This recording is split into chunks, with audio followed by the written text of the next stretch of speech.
Angie, Angélica. ¿Cómo se llama la barra de abogados? Barra Mexicana de Abogados. Barra mexicana. Ok, pero bueno, no se nos dio a la barra. Sí, para Barra agradecer. Mexicana de Abogados. El otro es Justicia y Dignidad para la Comunidad de Justicia. El Estado de Guanajuato va a ser Lo que se inició. Asociación Civil, sí.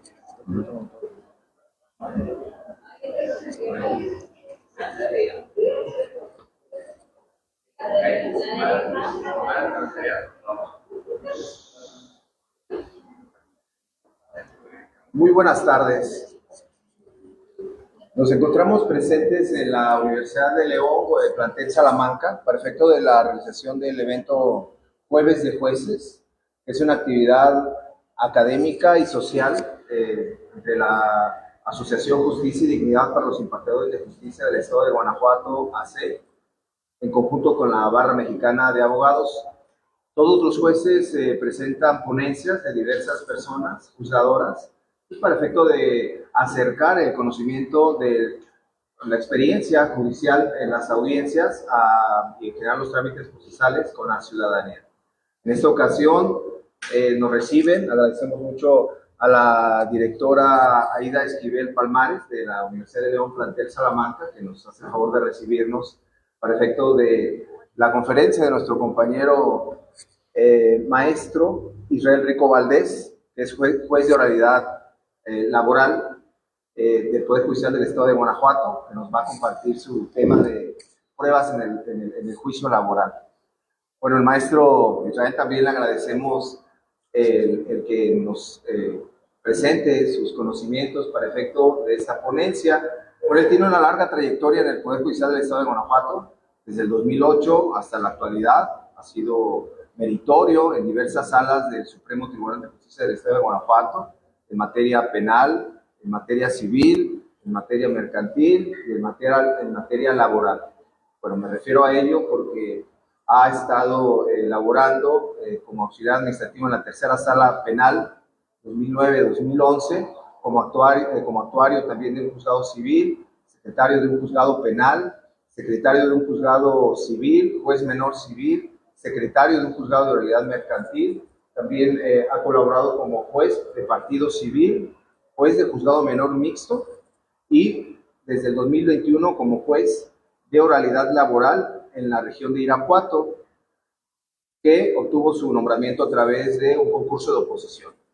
Tiene una larga trayectoria en el Poder Judicial.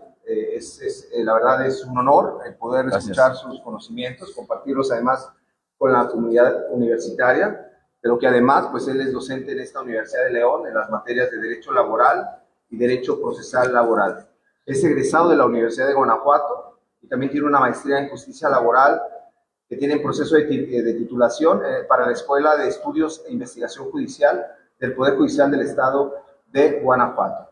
Agradecemos mucho a la directora Aida su calidez para efecto de este evento académico. También, por supuesto, a Angie, que nos acompaña de la Asociación de Jueces, para efecto de poder colaborar y poder escuchar al maestro Israel. Su ponencia va a ser de 40 a 50 minutos. Al final habrá preguntas, 15 minutos de preguntas que puedan hacer aquí las personas que nos hacen el favor de acompañarnos, o también las personas que están en la transmisión en las redes en las que se puede visualizar este evento. Entonces, no sé si quieres decir algo o paso directamente. Entonces pasamos directamente con Israel. Muchas gracias, maestro Israel. Muchas gracias por la presentación, licenciado Jesús. Bueno, primero quiero agradecer a la barra de abogados. Quiero agradecer también a la Asociación de Jueces que me haya tomado en cuenta, es un honor para mí.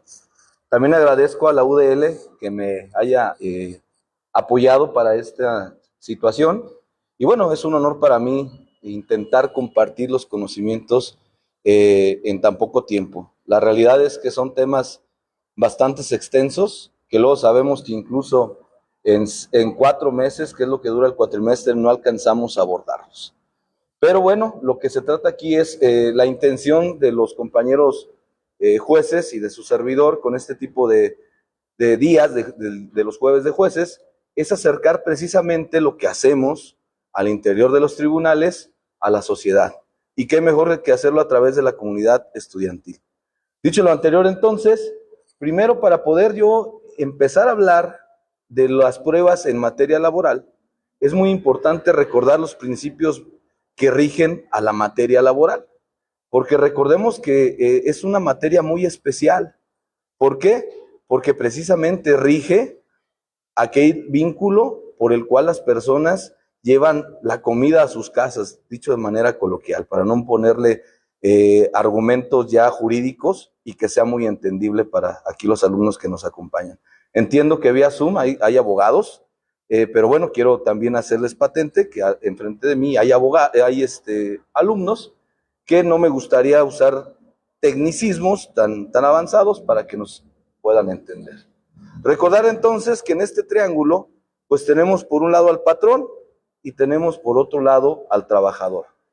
Y pareciera de inicio que estamos en una relación particular, entre particulares. Yo, patrón, pues tengo la libertad de contratar a quien yo quiera, a quien cumpla con las necesidades del servicio, del producto que voy a prestar.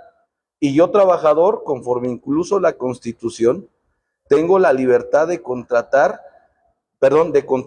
con quien yo esté a gusto y cumpla mis expectativas económicas, sociales, culturales, psicológicas y demás que yo vea interesante. Y entonces de inicio parece que es una relación particular, pero la historia nos ha dicho que cuando lo dejamos al arbitrio de las partes, se han desatado verdaderas desgracias. Recordar que caímos en épocas del feudalismo, caímos incluso en esclavitud. Aquí en México con las tiendas de raya y demás, pues vimos que no se lo podíamos dejar a los particulares por sí mismos. ¿Y por qué tiene que ver esto con la prueba? Pues en realidad es la base de todo, porque entonces es precisamente en México con nuestra primera constitución socialista, que fue en 1917, en donde es la primera que da la posibilidad a los trabajadores de unirse en asociación, después de obviamente las dos grandes matanzas que conocemos. Y entonces ahí empiezan estos principios. Y estos principios lo que pretenden es acabar con esa diferencia, esa desigualdad que hay entre el patrón y el trabajador. La tienen que disimular, la tienen que disimular. Y entonces, ahora, todo este panorama que desde luego yo no vengo a hablar de las peculiaridades del derecho sustantivo, es decir, de las condiciones de trabajo y de cómo desarrollamos el trabajo, sino que vengo a hablar cómo lo llevamos al proceso, pero tienen que ver con esto primero que dije. ¿Por qué? Porque la rama en la que estamos entonces necesita una protección especial, necesita una protección hacia uno de los sesgos más golpeados históricamente. ¿Cuál es? Pues evidentemente la clase trabajadora. Y debemos entonces recordar que el derecho laboral es un derecho clasista. Y clasista no lo hago de un lenguaje para discriminar una clase social, no, sino porque es un derecho de clases, una clase trabajadora por un lado y una clase patronal por otro. Pero entonces también debemos de entender a quién le va a corresponder probar o qué le va a corresponder probar. Y tengo que traer, si ya hablamos de los principios del derecho laboral, que es disminuir esas brechas que hay entre estas dos clases, entonces ahora tenemos que hablar de los principios generales del proceso. Recordando nuestras clases de esa materia, ¿no? Que el que afirma está obligado a probar. Pues en materia laboral es la gran excepción, porque precisamente no estamos en un contexto de igualdad entre clases. Y pongo el más claro ejemplo. Cuando yo entro a un trabajo, desde luego, a mí no me va a interesar ¿A qué horas va a checar mi compañero? ¿Quién tiene contratado a mi compañero? Si se reporta mi retención de salarios. Muchas veces, no porque no lo quiera hacer, sino también por desconocimiento. Recordar que es la clase trabajadora. No le podemos exigir que conozca todas las obligaciones que tiene un patrón. Y entonces aquí es donde se da la primer gran vertiente y arista del derecho procesal. No es igual que en todas las materias. El patrón tiene gran carga probatoria. ¿Por qué? Porque es el que tiene acceso a probar más elementos, es el que guarda más elementos. Entonces, partiendo de estas bases, es que tenemos que, entonces, sí, enfocar a cada una de las pruebas. Ahora bien, establecido esto, también debemos de decir que no todo le toca probar al patrón. Es que tenemos una particularidad adicional que se llama el dinamismo probatorio en materia laboral. ¿Qué quiere decir esto? Acabo de mencionar que no nos vamos por la vertiente que el que afirma está obligado a probar y el que niega no, salvo que su negativa contenga una afirmación. Esto no se aplica de esa manera tajante al derecho laboral, sino que va a depender de cómo planteemos el caso de que se trate, y de ahí viene el dinamismo de la prueba. Y entonces, ¿cómo vamos a hacer ese dinamismo? Pues precisamente va a depender del hecho en el que yo funde mi demanda e incluso cómo me la contesten. Me voy a explicar un poquito más. Primero, justamente con esta reforma que es muy actual, creo que de los procesales, salvo el Código Nacional de Procedimientos Civiles y Familiares, que todavía no entra en vigor aquí en nuestro estado, sería la ley más actual procesal. Y entonces, por eso digo, es muy novedosa, es de 2019 y entró en vigor en 2021, en la que cambia todo el paradigma del cómo presentar un caso en materia laboral. ¿Y por qué digo esto? Porque por poner algún ejemplo, antes era una litis cerrada, ahora es antes era litis abierta, ahora es litis cerrada. ¿Qué quiero decir con esto? Que ahora el que es el técnico, el que va a llevar, el especialista, el abogado, cuando va a llevar el caso hacia el juez, ya debe de tener elementos bastante científicos para poderlo llevar al convencimiento. Y entonces se hizo más científico. Y nos debemos de apoyar entonces en la teoría del caso. Porque recordar que la teoría del caso, no vengo a hablar tampoco de teoría del caso, pero tiene que ver desde luego con la prueba. ¿Por qué? Porque recordar es que tú me platiques los hechos, tu cuadro fáctico, en una plática coloquial que yo tengo con quien voy a asesorar, que yo tengo con mi vecino, que yo tengo con la persona que le han recomendado mis servicios. Y entonces, esa es la historia que él me va a contar y lo vamos a usar hasta en lenguaje coloquial y es permitido. Pero luego yo como especialista entonces le tengo que dar un argumento jurídico, lo tengo que llevar ya al ámbito procesal, pero primero un argumento jurídico. Recordar que la teoría del proceso dice que entre menos argumentos yo tenga, es mucho mejor. Si tengo uno, dos o quizá uno, es más probable que yo llegue al convencimiento del juez.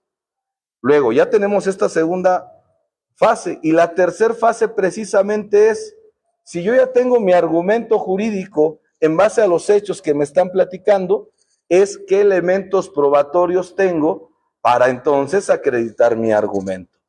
Digo, yo sé que la teoría del caso, aquí está el experto en materia penal, es muy amplia, pero dicho de manera muy concreta, esas son las 3 etapas que tengo que hacer. Entonces, llegando a la cuestión probatoria es, si yo tengo elementos para poder comprobar la acción que voy a llevar al juez, recordándote que la acción es la posibilidad de echar a andar toda la maquinaria jurisdiccional para el reconocimiento de un derecho. Y entonces, ver si con esa acción que yo ya le di su argumento, tengo elementos para probar. Ah, bueno, entonces vamos a llevarlo al campo de lo laboral. El trabajador, desde luego, no tiene tanta cuestión para probar, pero sí tengo que verificar si precisamente mi teoría del caso me está diciendo que es altamente probable que haya una negativa de la relación de trabajo, entonces me van a cambiar a mí la carga de la prueba. ¿Por qué? Porque por eso les dije que era dinámica. Porque si hay una negativa de la relación de trabajo, entonces sí le va a tocar probar al trabajador. Pero, fíjense bien, y aquí es donde luego como asesores de patrones o de personas que les dicen patrones o de trabajadores, nos enredamos un poquito, porque no es lo mismo negar la relación de trabajo que yo tengo con una persona en particular a negar la calidad de patrón. ¿Por qué? Porque precisamente si yo niego la relación de trabajo que tú me estás imputando a mí, consecuentemente el despido, inicialmente a mí me toca la carga probatoria. Pero una vez que yo negué eso, pero no negué la calidad de patrón, entonces en ciertas presunciones a mí se me revierte esa carga. Y voy a ejemplificar un poquito más sin meterme todavía de lleno a las pruebas en concreto.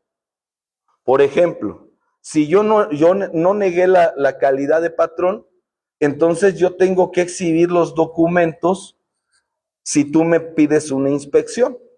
Recordando que la inspección, en todo caso, tú me debes de decir, quiero inspeccionar, que lo vamos a ver en un momento, espero alcanzar, quiero inspeccionar los contratos de trabajo, quiero inspeccionar las listas de asistencia, quiero inspeccionar los comprobantes de pago. Si yo no negué la calidad de patrón, yo tendría que exhibirla de todos mis trabajadores para que el juzgador verifique si es correcto, como yo lo dije, que tú no formas parte de mi plantilla de trabajadores. En cambio, en el mismo ejemplo, si yo negué la relación de trabajo, pero aparte niego la calidad de patrón, entonces yo no tengo la obligación de exhibir ningún tipo de documentos porque no tengo trabajadores a mi cargo. Entonces, esto simplemente lo ejemplifico para que vean cómo es dinámica la carga de probar. Y va a depender de la teoría del caso que use incluso para llevar la acción y las defensas que ocupe como patrón. De ahí se va a dar la pauta para ver a quién le toca probar. Establecido lo anterior, entonces sí, vamos a ir a los puntos claves de las pruebas. Como en todo proceso, desde luego, las pruebas tienen que enfocarse únicamente contra hechos controvertidos. También deben tener un objeto y debe de ser una prueba idónea. Aquí también luego tenemos muchos problemas sobre la idoneidad de la prueba. La confundimos con el objeto, no es lo mismo. Esto, desde luego, es en general para todas las pruebas, pero cada una de ellas va a tener sus peculiaridades. Entonces, no debemos de confundir, y esto lo quiero hacer mucho énfasis, en los requisitos de procedibilidad de cada una de las pruebas con los requisitos generales. Los requisitos generales es el momento en el que la tengo que ofrecer. Desde el principio te di las bases, te dije que era una litis cerrada y te dije que tenías que establecer tu teoría del caso porque desde que lo llevas al juez debes de decirle qué pruebas tienes. Esa fue una novedad de la reforma, antes no. Antes era hasta la segunda fase que yo ofrecía mis pruebas. Ahora no. Ahora desde que voy a presentar mi demanda, tengo que decir qué pruebas tengo. O bien, cuando vengo a contestar, una vez que ya también hice el ejercicio de mi teoría del caso, yo voy a ver qué pruebas tengo para defenderme de lo que tú me estás imputando. Entonces, por eso es cerrada y por eso es el momento en que debo de ofrecer las pruebas, que es un requisito básico. ¿Cuándo lo tengo que ofrecer? ¿Hay excepciones? Sí, chicos, hay excepciones. ¿Por qué? Porque recordar que en procesal laboral tenemos la litis que se forma de varios actos procesales. Primero está, desde luego, la demanda, la contestación de la demanda, la réplica, la contrarréplica y la vista de este último acto, es decir, de la contrarréplica. Pero tienes que tener mucho cuidado. Solamente puedes ofrecer pruebas cuando presentas tu demanda, cuando contestas la demanda. Excepcionalmente se permiten réplica, bajo dos argumentos. cuando sea un hecho novedoso, un hecho que no era posible que tú conocieras. Y aquí debes de ser muy cuidadoso, porque en ocasiones bueno, aquí también tengo que hacer una pausa y comentarte. Es debatido y hay criterios encontrados, la Corte todavía no se pronuncia, si la negativa de la relación de trabajo es un hecho novedoso. Lo que yo pienso es que no, es una defensa, pero no es un hecho novedoso. Pero bueno, hay algún criterio que dice que sí es un hecho novedoso y que por tanto contra esa negativa sí puedes ofrecer prueba. Pero bueno, yéndonos a lo general, podría yo ofrecer prueba cuando tú me traes un hecho novedoso, que yo no tenía la posibilidad de conocerlo. Y repito, hay que tener mucho cuidado, porque en ocasiones ya yo presenté mi demanda y por ahí me guardé unos WhatsApp, me guardé unos correos electrónicos, me guardé algunos registros de llamada, porque yo nunca pensé que tú me fueras a negar la relación de trabajo. Entonces, cuando vienes a contestar la demanda, yo digo, ¿sabes qué? Pues como me negó la demanda, traigo estos WhatsApp que tengo con él. Son avances de ciencia. Tengo estos avances de ciencia de unos mensajes de la aplicación WhatsApp que te ofrezco en este momento para acreditarte que sí existía la relación de trabajo. También quiero hacer notar que algunos jueces piensan que sí es válido. El que les habla piensa que no. ¿Por qué? Porque normalmente son mensajes que eran anteriores a la presentación de la demanda. Entonces tú ya tenías la posibilidad de traerlos desde que presentaste la misma. Entonces ya no sería un momento oportuno de ofrecerlos. Yo los desestimo, la realidad es que yo los desestimo si tú me los ofreces en réplica.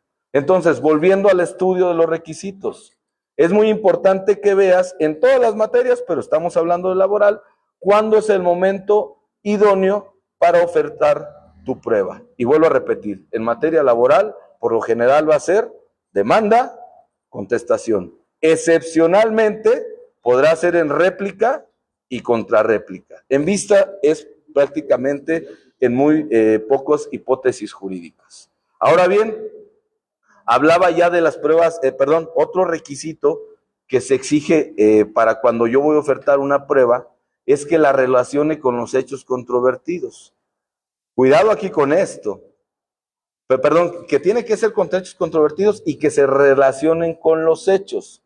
Aquí también está dividido lo que pensamos los que aplicamos el derecho. Para unos es suficiente que se diga de manera genérica, para demostrar cada uno de los hechos y avientan todas las pruebas sin referirse en particular a cada una de la prueba con qué hecho la relaciona. Yo la realidad como juez sí las acepto de esa manera, pero porque sabemos que en realidad los que nos cuidan, que son los tribunales, los del amparo, en ocasiones son muy proteccionistas de este tipo de cuestiones. Pero en realidad, si leemos la ley, yo sí pensaría que jurídicamente te está dando la carga de que cada una de las pruebas las tienes que relacionar con qué hecho quieres probar. Entonces no la podrías decir de manera genérica. Pero bueno, esto es como comentario, la ley lo comenta así, pero muchos compañeros, al igual que el que les habla, lo hacen de esta manera, cuidando que quizá haya reposiciones por esta cuestión tan simple. Bueno, ahora te comentaba, hechos controvertidos. Es muy complejo que yo cuando presente la demanda sepa qué es lo que me vas a controvertir. Pero la ley lo dice, que las pruebas serán contra hechos controvertidos. Pues desde luego, yo voy a ofrecer todas las pruebas pensando que tú me puedes controvertir pues absolutamente todos mis hechos. Al contestar la demanda, son exactamente los mismos requisitos. ¿Qué quiere decir esto? Que las debo de relacionar con algún hecho que yo estoy contestando. Y que desde luego me voy a defender de los hechos que tú estás diciendo. Lo voy a explicar mal. Si tú me estás imputando un hecho 1, vamos a pensar el inicio de la relación de trabajo y que me contrató fulanito de tal, Juanito Pérez. Bueno, en el hecho 1 quizá yo voy a debatir el día que inició la relación de trabajo y voy a debatir que me contrató Juanito Pérez. Entonces la prueba que quizá yo voy a ofrecer la confesional de tu cargo, o a lo mejor que Juanito Pérez en ese tiempo no había entrado con algún contrato de trabajo, pues lo tendría que decir de esa manera, desde mi hecho, decir, el hecho 1 lo controvierto dado que no fue contratado en 2017, fue contratado hasta 2019, para lo cual te voy a ofrecer el testimonio en su momento de una persona. Al momento que voy al capítulo de mis pruebas, pues tendría que relacionar el testimonio, el contrato, de qué se trate, o cualquier documento dirigido a establecer que no fue contratado ni la fecha que se dijo, ni la persona que tú estás aduciendo. Entonces, ahí ya cuando yo contesto, sí tengo que controvertir el hecho y ofertar la prueba de que se trate relacionándola con lo que yo estoy controvirtiendo. Ahora bien, establecidas estas generalidades, que las tenemos, el momento, relacionarla con un hecho, el objeto, siempre lo tengo que decir, y que sea la prueba idónea. Este último requisito es muy importante. ¿Por qué? Porque en ocasiones quiero presentar alguna prueba que no es la más apta para mostrar lo que yo quiero. Ejemplo, a veces quieren probar con una inspección ocular los determinados turnos que tienen en una empresa. Ustedes me dirán, pero sí se puede. Oye, espérate, vamos a pensar en Mazda, no sé cuántos trabajadores tiene Mazda, pero quizá tiene más de 4,000. Ya me imagino al juez y al secretario, pues ahí sentados en una silla, viendo a qué horas entran unos y a qué horas entran otros, intentando reconocer a los que entran en cada turno. Pues evidentemente la llevo al absurdo, lo sé, pero es para que veas qué poco idóneo es lo que te estoy platicando. O sea, no sería una prueba idónea. La inspección ocular para intentar verificar los diversos turnos que tiene una empresa y quizá del tamaño que tiene más. A lo mejor si es una papelería chica, pues no habría problema, ¿no? Pero una fuente patronal de esa dimensión sí sería un poco complejo que el juez fuera con el secretario o mandara al actuario para que verificara a qué horas entran todos los trabajadores en cada uno de los turnos. De ahí es que me la llevo al absurdo para que veas la idoneidad de la prueba, que luego la confundimos con el objeto. El objeto no es otra cosa que lo que yo quiero probar con esa prueba. Yo quiero probarte que ese trabajador entró a trabajar en una fecha distinta a la que él dice. Yo quiero probarte que no tenía el salario que dijo tener. Yo quiero probarte que no fue despedido. Yo quiero probarte que no se le pagaba en efectivo, que se le pagaba por transferencia. Eso es tu objeto. Pero con tu objeto también tienes que meter la idoneidad. ¿Por qué va a ser la prueba idónea para mostrar ese objeto? Ahora bien, vamos a pasar en particular a cada una de las pruebas. ¿Cómo vamos de tiempo, licenciado? ¿Sí? 20. Bien, vamos a hablar primero. La ley laboral permite todos los medios probatorios siempre y cuando sean legales. Entonces te apertura a todo aquello que a ti se te imagine. Pero desde luego, como todas las materias, enuncia las tradicionales. Y voy a empezar con la tradicional, que es la confesional, una de las pruebas madre que se llamaba. Yo aquí tengo duda porque en muchas ocasiones la confesional no nos va a servir de mucho. Voy a poner el ejemplo. Si estoy reclamando utilidades, en materia civil se dice que la materia reina, la prueba reina, la prueba madre, pues es la confesional. Vamos a poner el ejemplo de utilidades. Pues, ¿qué tiene que confieses si tienes una pérdida en el ejercicio? Pues sí se las debo, pero no hubo ganancia. Pues en realidad se expresó mal porque no las debe, no hubo ganancia. Recordándote que las utilidades se basa en la declaración anual que rinden las empresas y se debe de hacer determinados ejercicios, unos procedimientos que están en la ley del trabajo, que no es mi tema, y una vez hecho esto, se hace una repartición de los trabajadores. Entonces, si hay una pérdida en la declaración, pues no puede haber utilidades. Entonces, ¿de qué sirve a mí la confesional? Si la prueba reina en este tipo de juicios, pues como te lo estoy advirtiendo, pues va a ser ¿cuál? Pues la declaración. Quizá a lo mejor mis estados de cuenta que no me has depositado nada con un concepto de utilidades, pero yo como empresa te lo voy a demostrar que no te tenía por qué pagar a través de mi declaración anual. Entonces, si te fijas, es cierto, en muchos de los juicios sigue siendo una prueba que va a ser la fundamental para resolver, pero en otros tantos no lo es.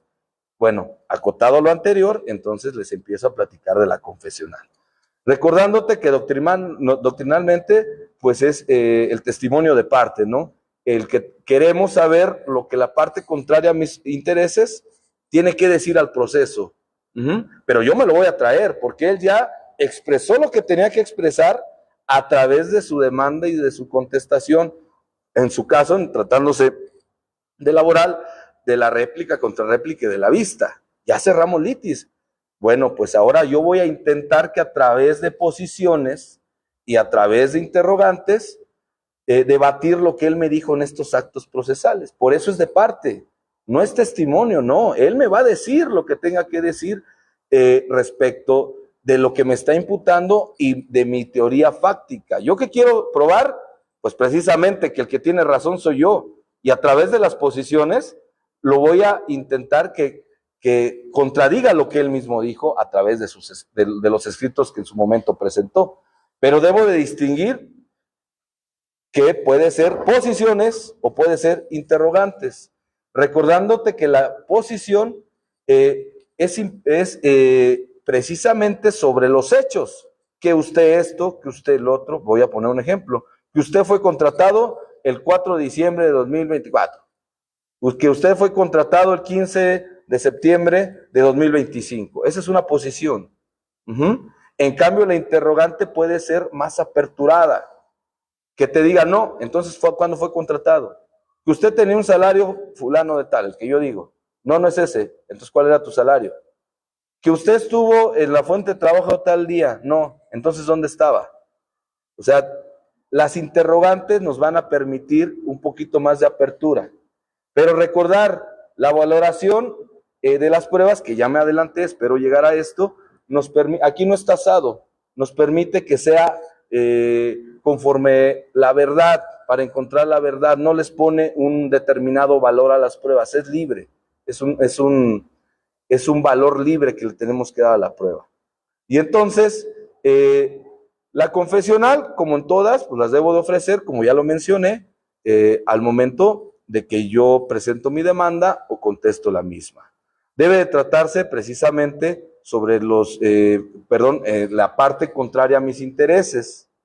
Pero aquí, en materia laboral, tenemos una prueba que, bueno, yo que había estado en otras materias, no la había conocido en otras materias, que es la confesional de hechos propios. ¿Qué es la confesional de hechos propios?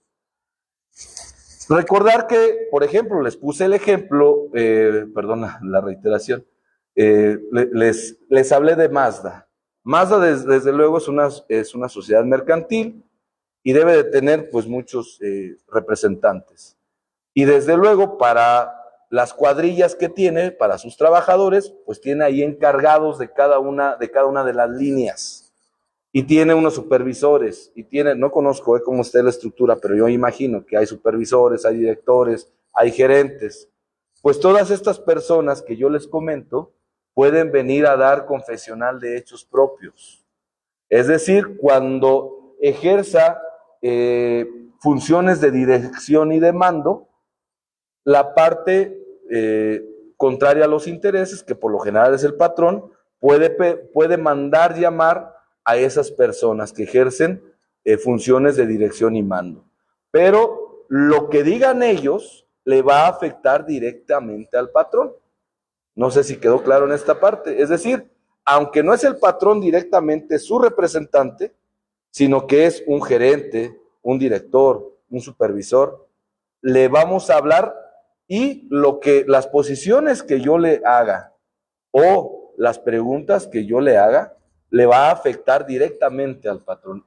Por eso es muy importante que si yo voy a defender a patrones, al momento en que le manden a hablar a estas personas, pues les comente de qué trata la prueba, para que sean cuidadosos en lo que van a comentar, porque le afecta directamente. No es un testimonio, es confesional, y lo que diga es como si lo estuviera diciendo el propio patrón. Pero está limitado. ¿Por qué? Porque la ley permite que cuando, por ejemplo, la parte trabajadora ofrece 6, 7, 8 confesionales de hechos propios y el juez advierta que se trata sobre el mismo hecho, se quiere probar lo mismo, pueda limitar el número de personas de confesional de hechos propios. Por otra parte, también tenemos que, al igual que todas, tiene el principio de concentración. ¿Qué quiere decir? Que si precisamente son varios los que van a rendir confesional, pues entonces no los puedo dividir, tienen que rendir la confesional en ese mismo acto, salvo que alguno la vaya a rendir en otro lugar. Y entro al tema de qué pasa cuando la confesional de hechos propios o confesional, la persona que tenga que rendir se encuentra en un territorio donde no ejerzo competencia territorial. Pues se manda a través de un exhorto. Pero ese exhorto nada más es para que el juez que me va a auxiliar me facilite una prueba digital para que yo la pueda llevar a distancia, pero el que la va a llevar va a ser el juez exhortante. Esto es muy importante. No la va a llevar el juez exhortado. Simplemente él me va a facilitar el lugar propicio para yo poder establecer esa prueba, pero el que la lleva es el juez. Ahora, dentro de las peculiaridades, en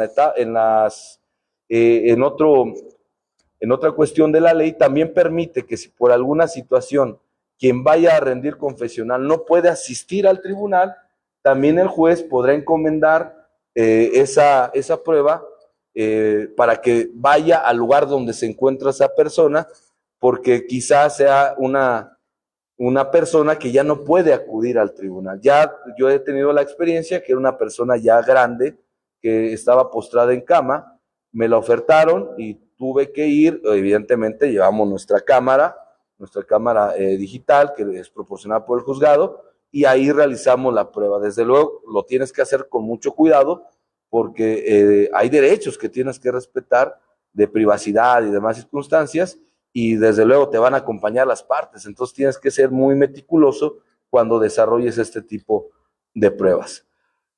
También otra peculiaridad que tiene la confesional de hechos propios es que si tiene más de 2 meses que ya no trabaja para la patronal, cambia su naturaleza y se vuelve testimonial. Esto es muy importante. ¿Y cuál es el sentido? Imagínate, ya no trabaja conmigo porque también lo corrieron. Pues, ¿qué va a ir a decir al tribunal? Pues todo lo que le afecte, ¿no? Entonces, la naturaleza de esta prueba es que no haya afectaciones, o quizá no tenga ninguna mala intención para con el patrón, pero a lo mejor ya no conoce los procesos a detalles y ya hace más de 2 meses que dejó de trabajar para él. Por eso es que bajo estas dos vertientes se cuida que cuando ya no trabajen para el patrón, cambie su naturaleza. Desde luego, cuando nosotros como jueces advertimos esto, no les pones un estándar de valoración alto, es decir, hacer un mini juicio. Si te presentan una renuncia, si te presentan algún documento donde tú presumas, es suficiente. Porque si no, imagínense, sería un mini juicio en el juicio principal para acreditar que esa persona efectivamente ya no trabaja. Entonces, la valoración de las pruebas en este caso es muy bajo, simplemente con que haya indicios de que ya no trabaja para el patrón. Y en este caso, el patrón también te puede decir, ¿sabes qué? Es que yo no lo puedo citar, es válido, se cita por conducto del tribunal, a través del actuario, desde luego, pero el patrón te tiene que dar el último domicilio que tenga registrado. Y desde luego, a veces no es el correcto. Entonces, en ese caso, tenemos que realizar las investigaciones para intentar citar a esa persona. En cuanto a la confesional, pues son los datos que yo encontré importantes, yo platicarles. Y bueno, las dudas son al final, ¿verdad? Bien. Los documentos Los documentos aquí sí vamos a encontrar algo muy importante. La ley dice que determinados documentos el patrón está obligado a tenerlos. ¿De qué estoy hablando? Cuando se trata de contratos de trabajo, cuando se trata de listas de asistencia, cuando se llevan, cuando se trata de comprobante de pago de salarios, aguinaldo, vacaciones. Entonces, aquí era lo que yo les platicaba de la prueba dinámica. Desde luego, si es como les comentaba, si es patrón y tiene la calidad de patrón además, él tendrá la carga de exhibir esos documentos. Y cuidado aquí, porque entonces recordar que yo te dije que cuando tú contestabas la demanda, tenías la obligación de exhibir todas tus pruebas. Ah, pues una de ellas son los documentos. Si yo estoy contestando la demanda, pues me llevo todo aquel documento que yo tenga para exhibir. Y entonces esto a veces genera mucho conflicto. ¿Por qué? Porque también el patrón, en lugar de exhibir los documentos, ofrece la inspeccional. Si nosotros nos vamos a la inspeccional no está limitada nada más para el trabajador o para terceros. Entonces tú me dirás, ¿y por qué entonces el trabajador no? Porque si lo interpretamos sistemáticamente, entonces quiere decir que yo como patrón tengo la obligación de exhibir los documentos al momento que contesto la demanda. Entonces, si lo estoy ofreciendo como inspeccional, ya no es válido, porque nada me impide llevar esos documentos al proceso desde que contesto la demanda, salvo que yo te demuestre al momento de que contesto de mi demanda que había una razón suficientemente fuerte y justificable, desde luego, para no traerte los documentos y que entonces tú tienes que ir a inspeccionarlos. No es válido. Cuando inició el sistema, muchas veces nos decían, es que ¿sabes qué? No te los puedo traer porque tengo una auditoría. Bueno, ¿y con qué me lo estás demostrando? ¿Dónde está? ¿Quién te está haciendo la auditoría? ¿Es interna? ¿Es externa? ¿Qué documentos te están auditando? ¿Durante qué periodo? ¿Cuándo inició? ¿Cuándo finalizó? Entonces, no es válido que solo te diga, no los puedo traer por esto. Justifícamelo. Y entonces ahí sí sería válido que si yo te justifico el por qué no los puedo traer, sí ofrezca la inspeccional que tú tengas que ir a practicar a la fuente de trabajo. Pero de algún otro modo o de alguna otra hipótesis, no sería válido que yo en lugar de traer los documentos que se traten para acreditar quizá el salario, quizá las listas de asistencia, quizá los comprobantes de pago, las aportaciones al Instituto Mexicano del Seguro Social, no las traiga y te diga, ofrezco la inspeccional para que vayas a ver todos estos documentos. Espérate, ¿por qué no los trajiste? Y en ocasiones los patrones caen en esa inconsistencia. Quieren la inspección, pero no te justifican el por qué no los trajeron. Bueno, aquí mi compañero Chuy me comenta, perdón Jesús, tenemos poco tiempo, me voy a intentar ir un poquito más rápido. La testimonial, aquí me gustaría decirte dos situaciones. La primera, antes de la reforma de 2019, solamente te decía, primero son 3 testigos únicamente por cada hecho. Y aquí tú sabrás cómo lo limitas. Porque cuidado, si precisamente yo ofrezco 3 testigos por el primer hecho, pues tendré la posibilidad de ofertar otro grupo de 3 testigos por mi segundo hecho. En cambio, si tú ofreces las pruebas, como lo mencioné hace un momento, para sustentar la totalidad de los hechos, pues yo mismo me estoy limitando ¿a qué? A un grupo de testigos.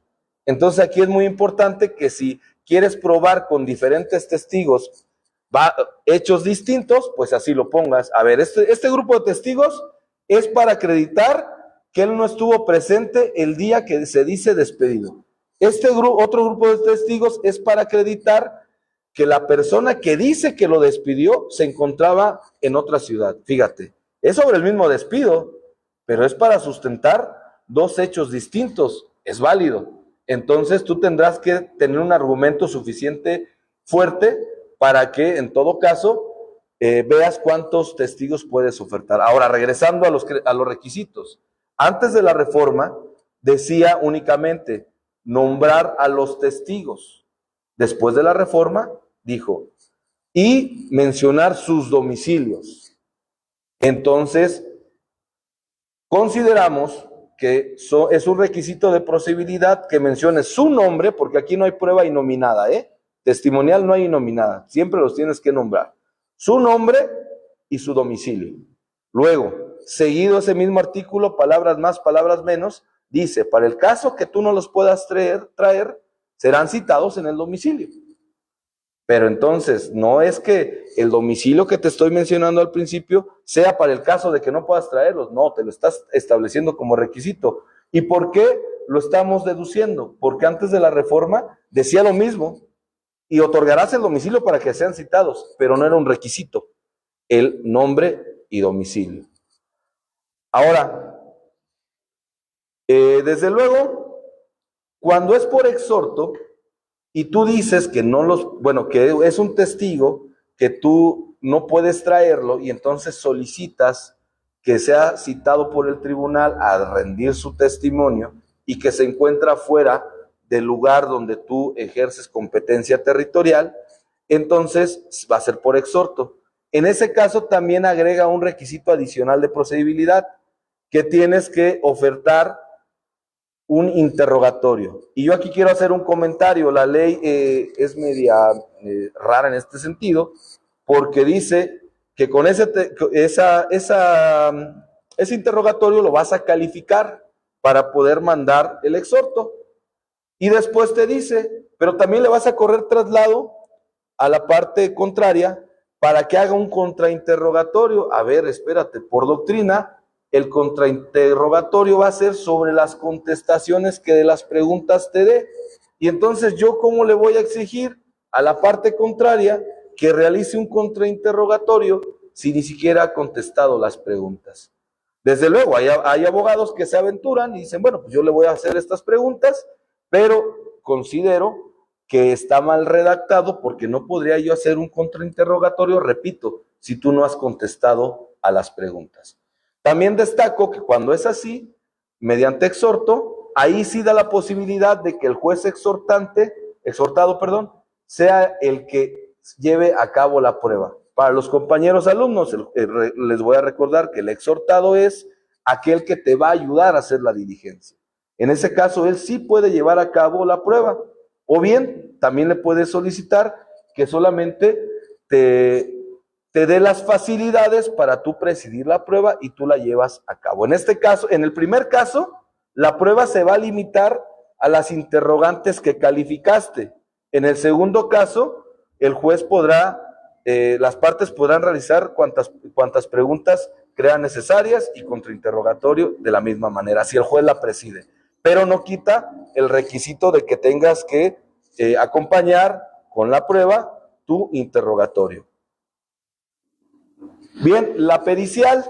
Aquí la pericial tiene una característica, que no es como en las demás materias, que se ofrece una pericial por la parte actora, una pericial por la parte demandada, y en caso de contradicción, el juez podrá, porque, recuerdo la materia mercantil, cuando eran evidente y al juez no lo convencía ninguno de los dos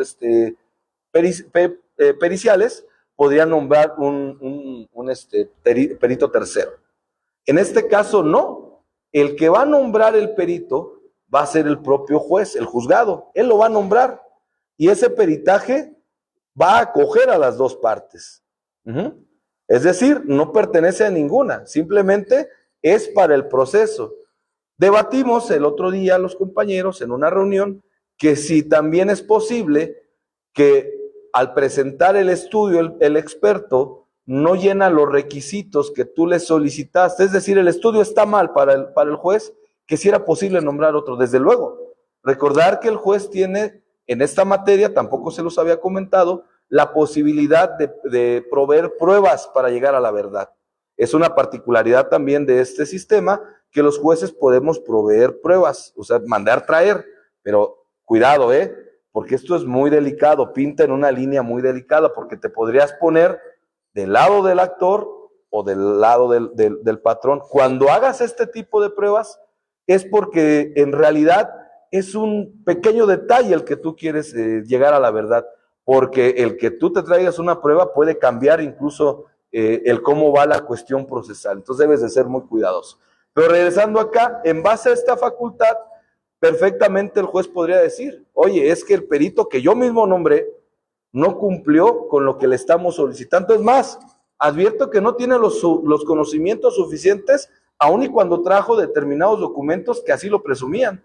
Pero estoy apreciando que su documento que me está presentando como estudio no cumple con las características mínimas que yo le solicité.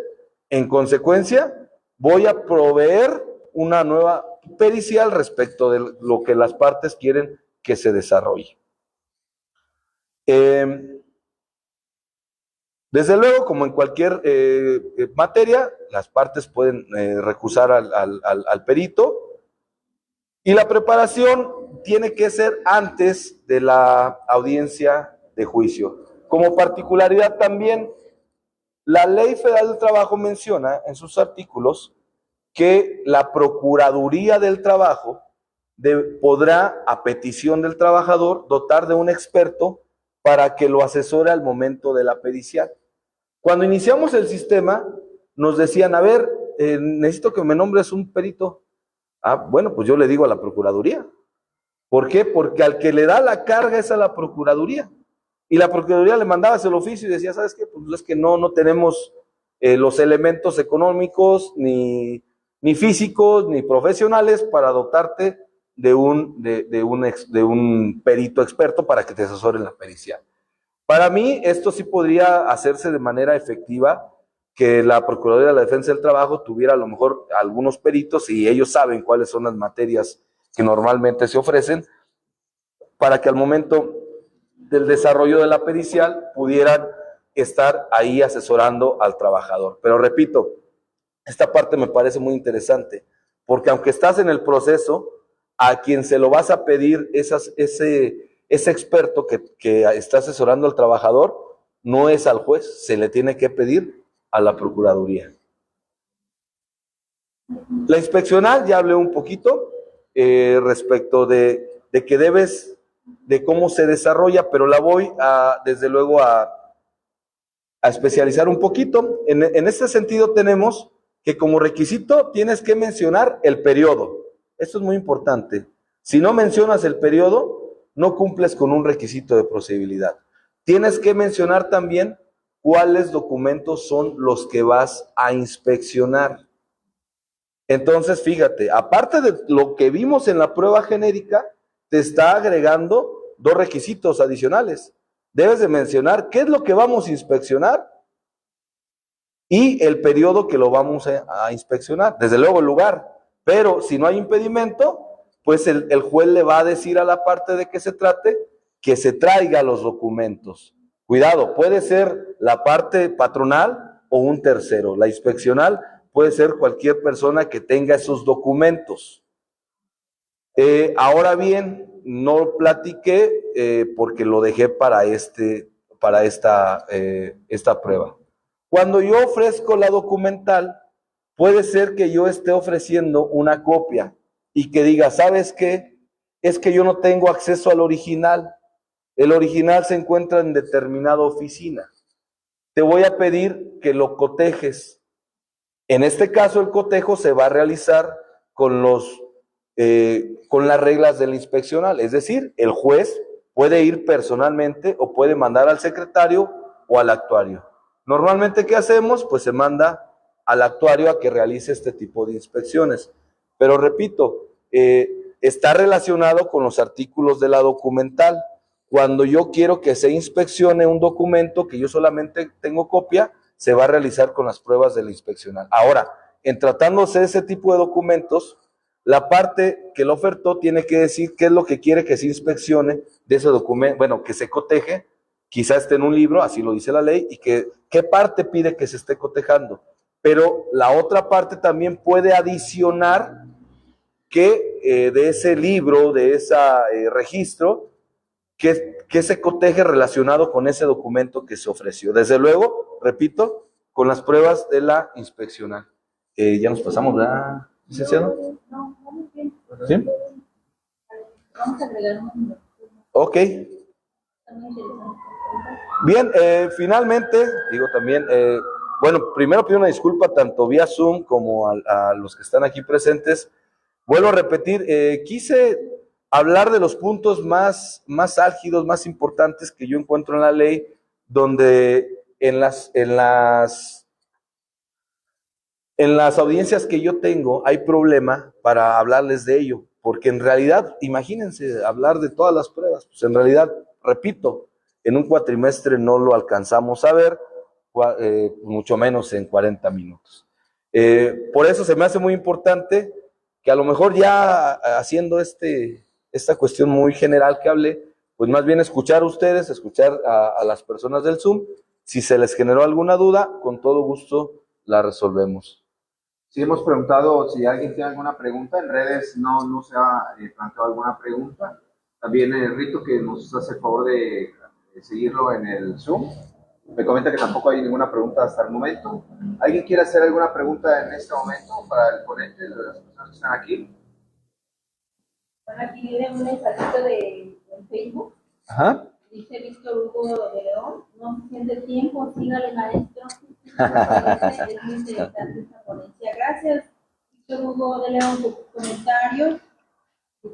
Muchachos, excelente ejercicio, pues felicitaciones sobre todo, maestro. Vamos Gracias. a esperar. Bueno, si gustan, pues continuamos con algunos temas que... Perdón, adelante. Sí, sin problema. Vamos a Bien, hay otro tema muy interesante que de hecho ha sido tema de algunos amparos, el perfeccionamiento que tienen las partes justamente en los documentos. Lo voy a mencionar. La ley cita que cuando yo vaya a ofrecer algún documento, puedo ofrecer para que quede validado adecuadamente o darle una valía importante, su perfeccionamiento. Esto es, que cuando yo lo ofrezco, desde luego, lo voy a poner el ejemplo, lo voy a aterrizar. Yo ofrezco la renuncia de Juan Pérez, nuevamente, pobre Juan, ¿verdad? Ofrezco la renuncia de Juan. Y entonces yo lo tengo que perfeccionar. Y voy a ofrecer ese perfeccionamiento. Le voy a pedir al juez que en todo caso se lo ponga a la vista, y esa es la carga que le impone a quien ofrece la prueba. Luego, en esos mismos artículos menciona que cuando se trate de objeciones tenemos que distinguir. Una cosa es objetarlo en cuanto a alcance y valor probatorio. ¿Qué quiere decir esto? Que si yo voy a objetar un documento, voy a objetar precisamente, voy a intentar invalidar el sentido que le quiere dar la parte que lo está ofertando. Digamos, yo estoy ofreciendo la renuncia, yo digo, es cierto, sí la firmé, pero quiero que sepas que esa renuncia fue anterior a la fecha que yo te estoy reclamando el despido. Yo trabajé con esta persona en 2 periodos distintos, y esa renuncia que él te está trayendo, pues es del 2025, y la relación continuó. Sí, dejé de trabajar 15 días, me reincorporé y me despidió en febrero de 2026. Fíjate ahí, no es necesario que se realice ninguna otra prueba adicional, porque yo no estoy negando que es mi firma, ni siquiera estoy negando el documento, estoy negando el valor que tú le quieres dar, porque quizá tú dijiste, la relación se acabó en octubre de 2025 y aquí está la renuncia. Y él dice, no, sí es cierto, sí es mi firma, sí es mi renuncia, pero la relación continuó más allá. Entonces mi objeción, yo ya no tengo que ofertar una prueba adicional. Distinto es, en el mismo ejemplo, que yo traiga una renuncia y yo diga, espérate, yo ese documento lo firmé en blanco, lo objeto en cuanto a su autenticidad. Fíjate bien, es distinto. El primero fue alcance y valor probatorio. El segundo fue autenticidad. Cuando yo parte contraria a quien lo está ofreciendo, lo objeto en cuanto a su autenticidad, tengo que ofrecer una prueba para probar precisamente lo que yo estoy arguyendo. Y entonces, ¿cuál es la prueba? Pues la pericial, desde luego, en el caso que estoy poniendo como ejemplo. ¿En qué? En documentoscopía. Entonces, por eso yo les comentaba que cuando yo voy a contestar una demanda, es muy importante cómo la vaya a contestar, cuál va a ser mi cuadro fáctico, qué pruebas yo tenga, porque voy a permitir que el otro me objete y en base a esa objeción se va a cerrar la litis.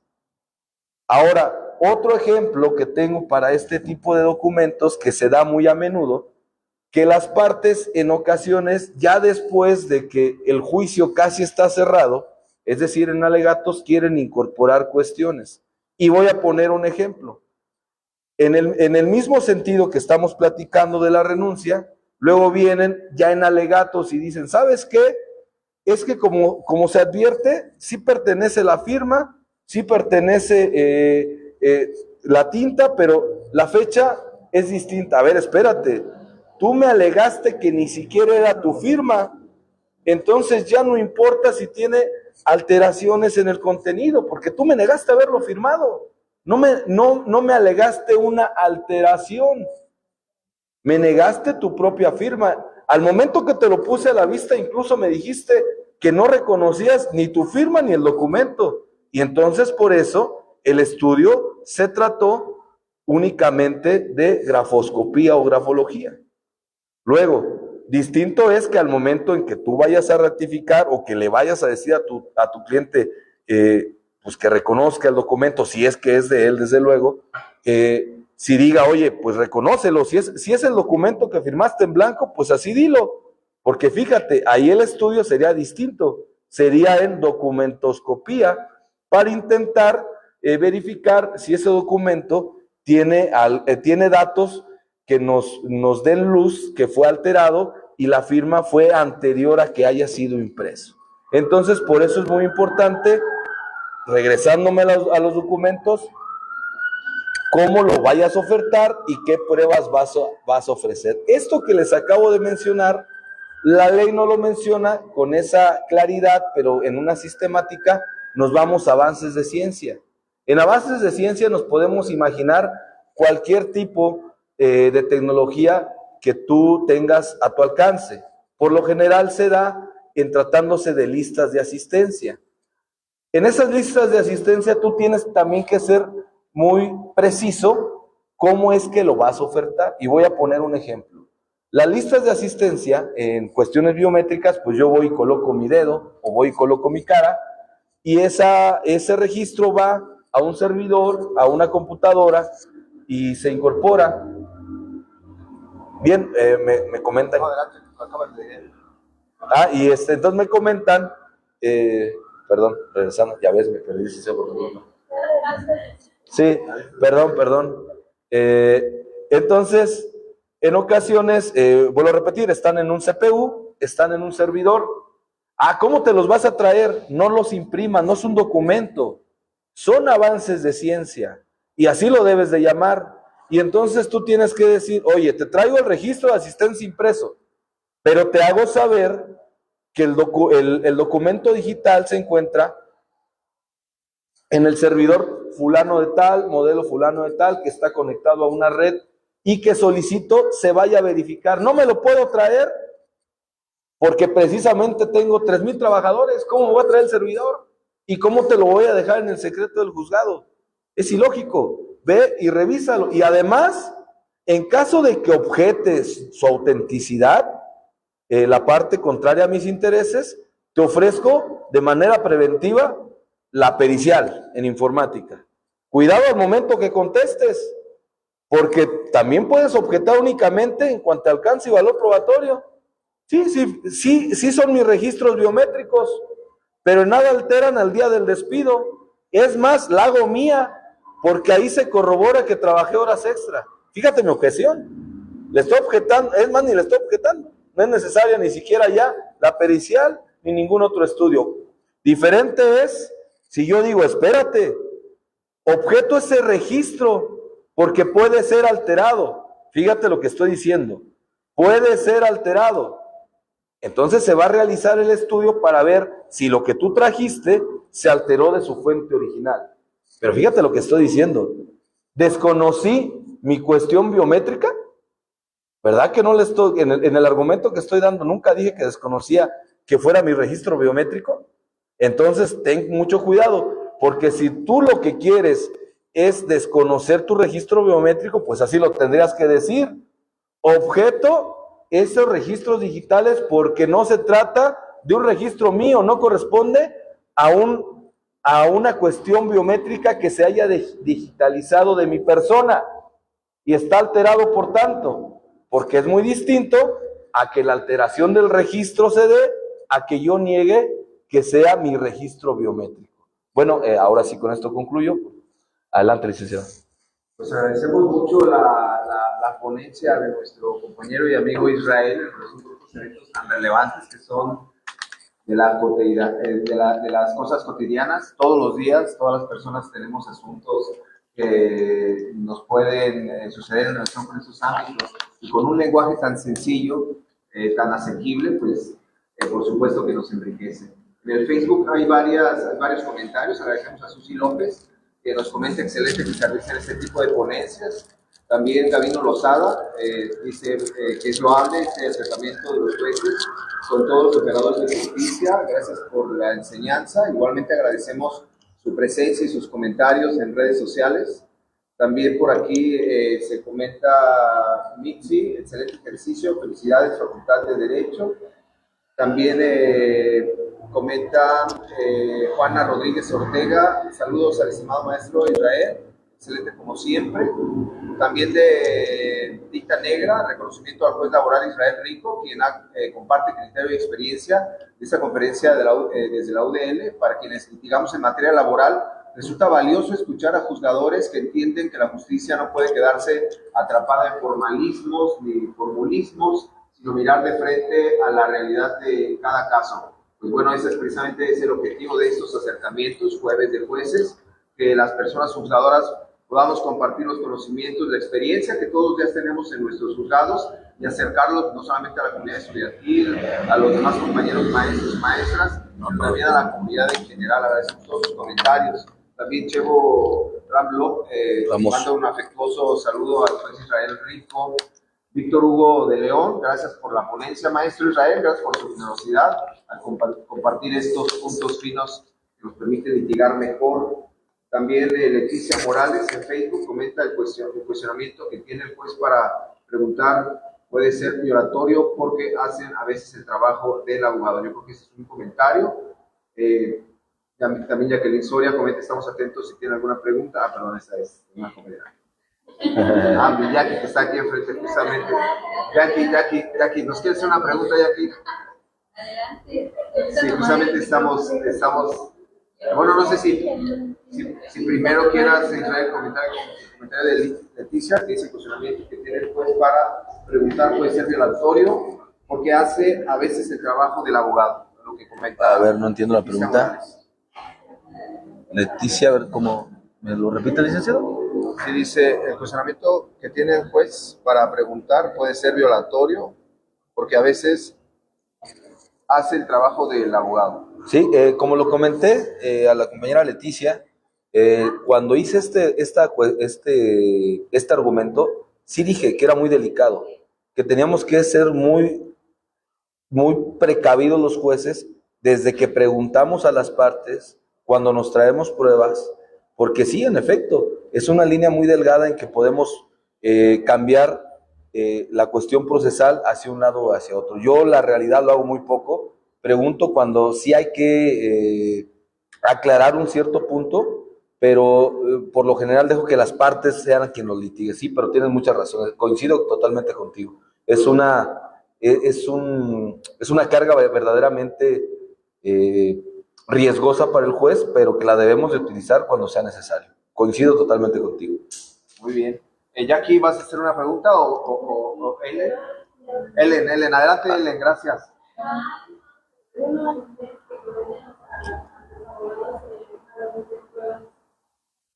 En una audiencia, ¿cuáles son los errores más comunes que cometen los abogados en una audiencia de pruebas?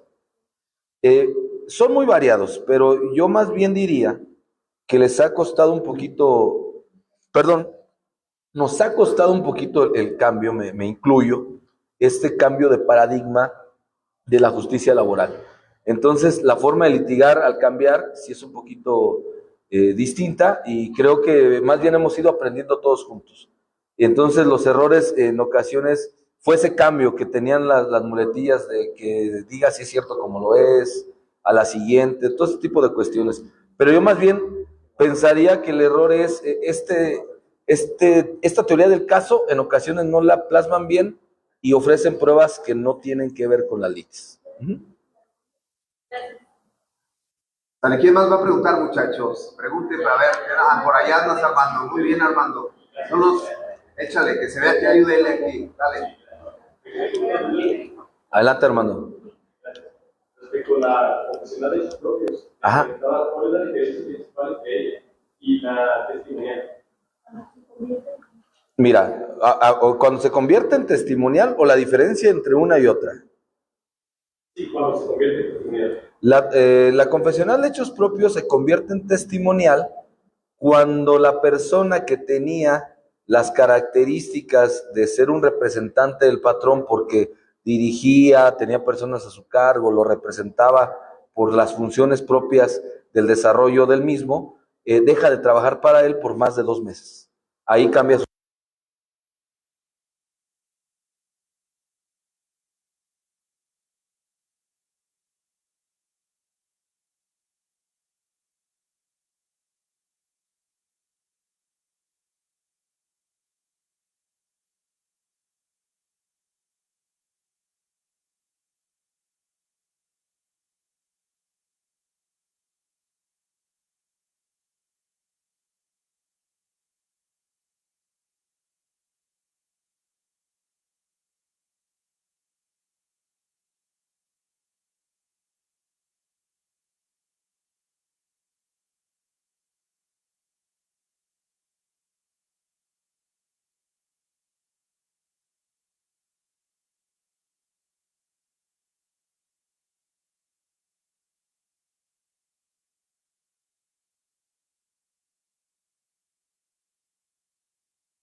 ¿De Facebook? Bueno, ahí sí se escucha. Sí, creo que se apagó. Ya, ¿Ya se escucha? Sí, ya se escuchó. Ya, ¿sí? ¿No se escuchó que México ganó 2-0 en el Mundial? Y que bajo los balones vienes. Y que baja muy bien los balones, mi estimado Israel. Bueno, gracias por la ponencia. Mi duda es cuando se ofrece la prueba inspeccional sobre los documentos que tiene el patrón la obligación de conservar. Tengo que señalar.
A ver si ya se escuchó.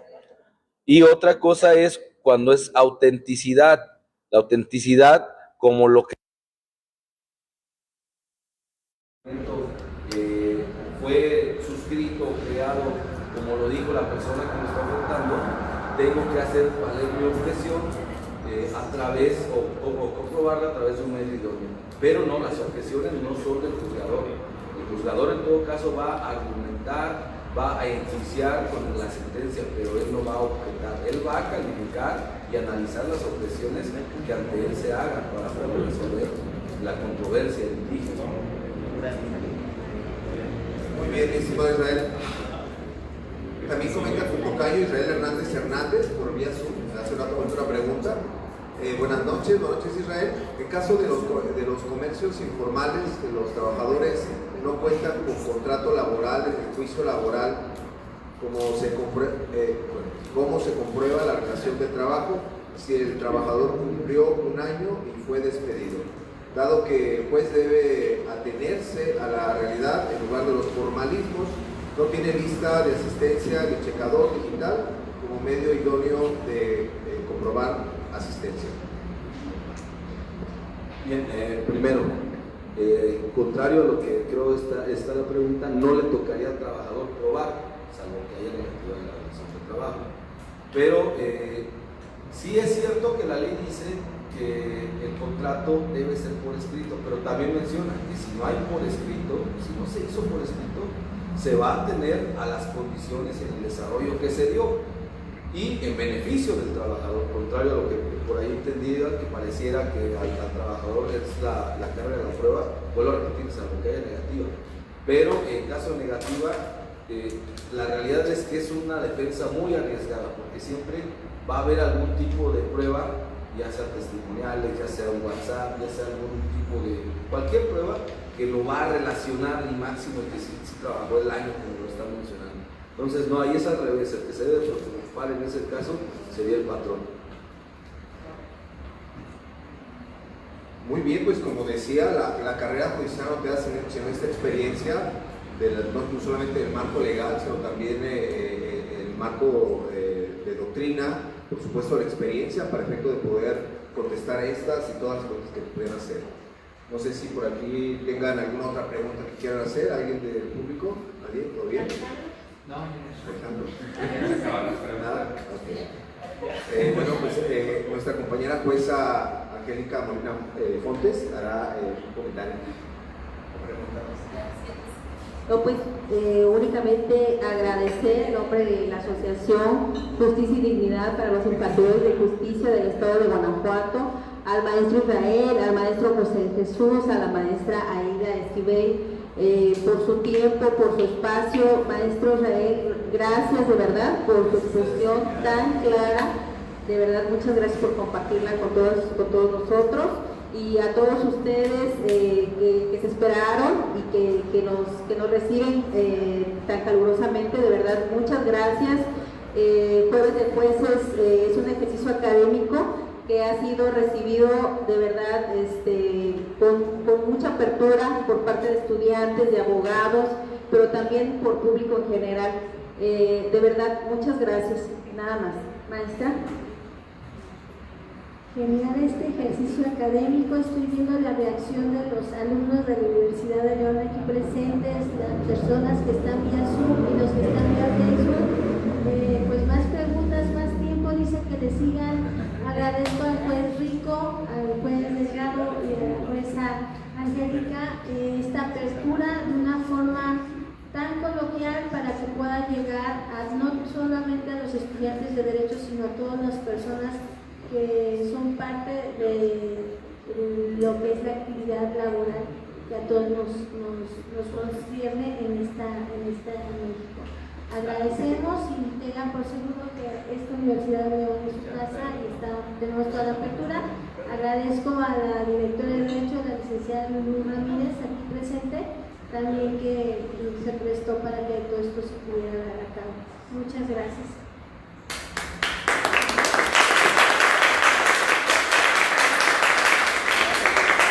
Bueno, pues toca el turno de otorgar el reconocimiento a nuestro compañero y amigo Israel, maestro Israel, que voy a leer, que voy a compartir aquí en la pantalla. La Barra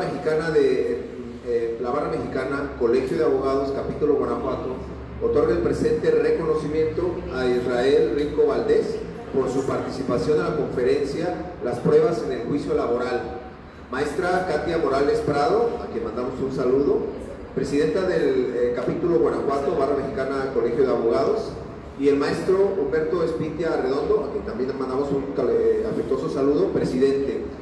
Guanajuato, a 11 de junio de 2026. Un fuerte abrazo para nuestro ponente, por favor.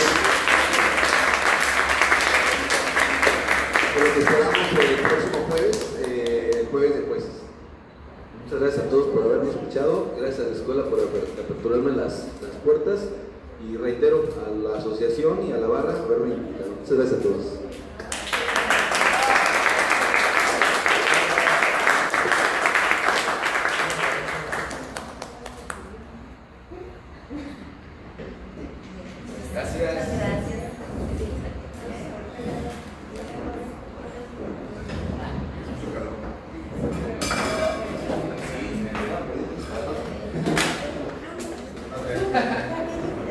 Gracias a todos los que nos acompañaron.